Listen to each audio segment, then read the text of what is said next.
جی قبلہ، بس آخری سوال تھا، وہ یہ تھا کہ جو بعض لوگ ہیں وہ ائمہ علیہ السلام کو رب کہتے ہیں، اور اس کے حوالے سے وہ بعض احادیث بھی نقل کرتے ہیں، یعنی جیسے مثلا ایک تفسیر قبی میں روایت ہے کہ وہ اشرقت الارض بنور ربها، یعنی امام رب الارض امام الارض حدیث، تو اس طرح کی اور احادیث ہیں۔ نہیں، کیا کہتے ہیں کہ رب مخصوص اللہ کا اسم تو نہیں ہے عربی زبان۔ اگر کسی شخص کا نیت یہ ہے کہ اہل بیت علیہ السلام اللہ ہیں تو وہ کافر ہے، وہ نجس ہے، وہ دین سے خارج۔ لیکن اگر اس معنی میں کہ یہ دین کے مالک ہیں، اللہ کی جانب سے دین کے ولی ہیں، رب سے یہ مراد لیتا ہے، یا یہ زمین اللہ تعالیٰ، زمین کو اللہ تعالیٰ نے ان کی بادشاہت کے پہ دیا ہے، تو یہ بات صحیح، وہ ارادہ مقصود ہے، منظور دیکھنا چاہیے کہ ارادہ کون سا ہے۔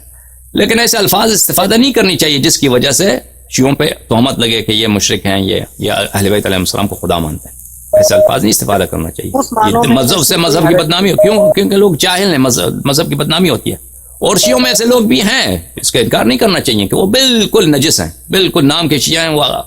کافر سے بھی بدتر ہیں، اور وہ ملعون غالی ہیں، وہ نصیری ہیں، وہ اہل بیت علیہ السلام کو خدا سمجھتے ہیں، دستجیر ہو گئی۔ ایسے لوگ بہت سارے ہیں، بہت سارے مولوی ایسے ہیں، اس کی وجہ یہ ہے، بہت سارے ذاکر ایسے ہیں، اس کی وجہ یہ ہے کہ شیعہ جو ہیں وہ بیچارے ان کو پسند آتا ہے فضائل سننا، اور جو سب سے زیادہ فضیلت وہی ہے کہ اللہ کو، اہل بیت علیہ السلام کو اللہ سے اس کا مقابلہ کرو، اللہ سے مقابلہ کراؤ، ان کو اللہ بناؤ،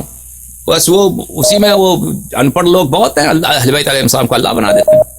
ذاکرین، علماء، ممری لوگ بہت سارے ہیں۔